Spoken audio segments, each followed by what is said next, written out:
প্রিয় অষ্টম শ্রেণীর শিক্ষার্থীরা, আশা করি তোমরা সকলে বেশ ভালো আছো। আজকের ভিডিওতে আমি তোমাদের গণিত বইয়ের অনুশীলনী 3-এর 11 এবং 12 এই দুইটি অঙ্কের সমাধান করব।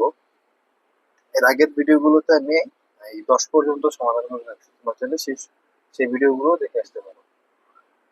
তো প্রথমে দেখো 11 নম্বর প্রশ্নে কি আছে, যে স্বর্ণ পানির তুলনায় 19.3 গুণ ভারী। আয়তাকার একটি স্বর্ণের বারের দৈর্ঘ্য 7.8 সেন্টিমিটার, প্রস্থ 6.4 সেন্টিমিটার এবং উচ্চতা 2.5 সেন্টিমিটার।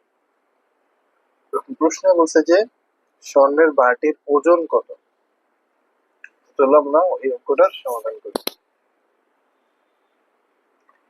দেখো দেয়া আছে স্বর্ণের বারের দৈর্ঘ্য 7.8 সেন্টিমিটার, প্রস্থ 6.4 সেন্টিমিটার এবং উচ্চতা 2.5 সেন্টিমিটার। যেগুলো দেওয়া আছে সেগুলো লিখলাম। এবার আমরা যেহেতু দৈর্ঘ্য প্রস্থ উচ্চতা দেওয়া আছে, তাহলে আমরা স্বর্ণের বারের আয়তনটা নির্ণয় করে ফেলি। স্বর্ণের বারের আয়তনের সূত্র কি? দৈর্ঘ্য গুণ প্রস্থ গুণ উচ্চতা। দৈর্ঘ্য গুণ প্রস্থ গুণ উচ্চতা, সবগুলো যদি আমরা গুণ করি তাহলে হবে কত? 124.8 ঘন সেন্টিমিটার। তাহলে আমরা স্বর্ণের বারের আয়তন পেলাম। এবার দেখো, আমরা জানি 1 ঘন সেন্টিমিটার বিশুদ্ধ পানির ওজন 1 গ্রাম। এটা তোমরা তোমাদের বইয়ের প্রথমে এই অনুশীলনের প্রথমে এগুলা পেয়ে যাবে, অথবা এটা এমনিও বোঝা যায় যে 1 ঘন সেন্টিমিটার বিশুদ্ধ পানির ওজন 1 গ্রাম। সুতরাং স্বর্ণ পানির তুলনায় 19.3 গুণ ভারী। এটা প্রশ্নে দেওয়াই আছে। তাহলে 1 ঘন সেন্টিমিটার স্বর্ণের ওজন কত? 1 গুণ 19.3 গ্রাম হবে। কারণ কি, যেহেতু 1 ঘন সেন্টিমিটার পানির ওজন 1 গ্রাম, তার মানে আমরা কত ঘন সেন্টিমিটার পাইছি? 124.8। সুতরাং 124.8 ঘন সেন্টিমিটার পানির ওজন কি?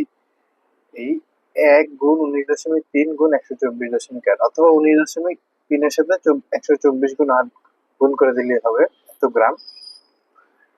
গুণ করলে হবে কত? 2408.64 গ্রাম। তো এইটাই হইতেছে 11 নম্বর প্রশ্নের সমাধান। তো আশা করি তোমরা 11 নম্বর প্রশ্নটার সমাধান বুঝতে পারছো। এবার দেখো 12 নম্বর প্রশ্নে কি আছে, যে একটি ছোট বাক্সের দৈর্ঘ্য 15 সেন্টিমিটার 24 মিলিমিটার, 7 সেন্টিমিটার 62 মিলিমিটার এবং উচ্চতা 5 সেন্টিমিটার 8 মিলিমিটার। বাক্সটির আয়তন কত ঘন সেন্টিমিটার?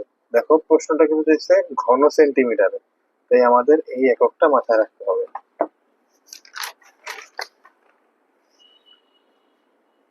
দেখো দেয়া আছে বাক্সটির দৈর্ঘ্য কত? 15 সেন্টিমিটার 24 মিলিমিটার।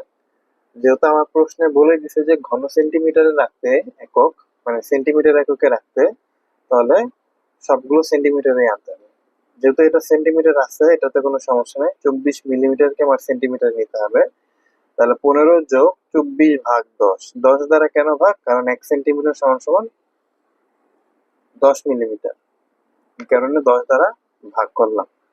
তাহলে 15 24 কে 10 দ্বারা ভাগ করলে হবে 0.24।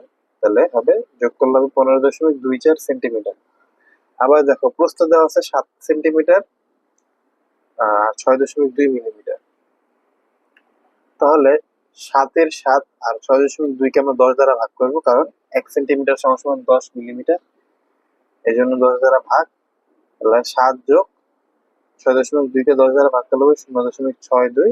7-এর সাথে 0.62 যদি যোগ করি, 7.62 সেন্টিমিটার। আবার দেখো উচ্চতা দেওয়া আছে 5 সেন্টিমিটার 8 মিলিমিটার। 5 সেন্টিমিটার 8 মিলিমিটার যেহেতু, তাহলে 8 ভাগ 10। 10 কেন? ওই যে 1 সেন্টিমিটার সমান সমান 10 মিলিমিটার, তাই 10 দ্বারা ভাগ।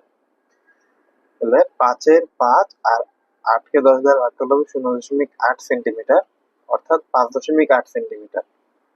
তাহলে উচ্চতা পেলাম আমরা, সবকিছু পেলাম, দৈর্ঘ্য প্রস্থ উচ্চতা সবগুলো আমি সেন্টিমিটার এককে নির্ণয় করলাম।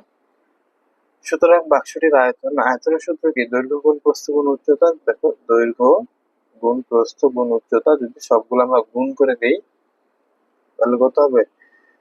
673.547 ঘন সেন্টিমিটার। কিন্তু প্রায়, কারণ দশমিকের পরে আরো অনেকগুলো সংখ্যা আছে, তোমরা ক্যালকুলেটরে বসাইলে এটা বুঝতে পারবা যে আরো অনেকগুলো সংখ্যা আছে, তাই আমরা এখানে প্রায় লিখে দিলাম। তো আশা করি তোমরা 11 এবং 12 দুইটা অঙ্কের সমাধানই বুঝতে পারছো।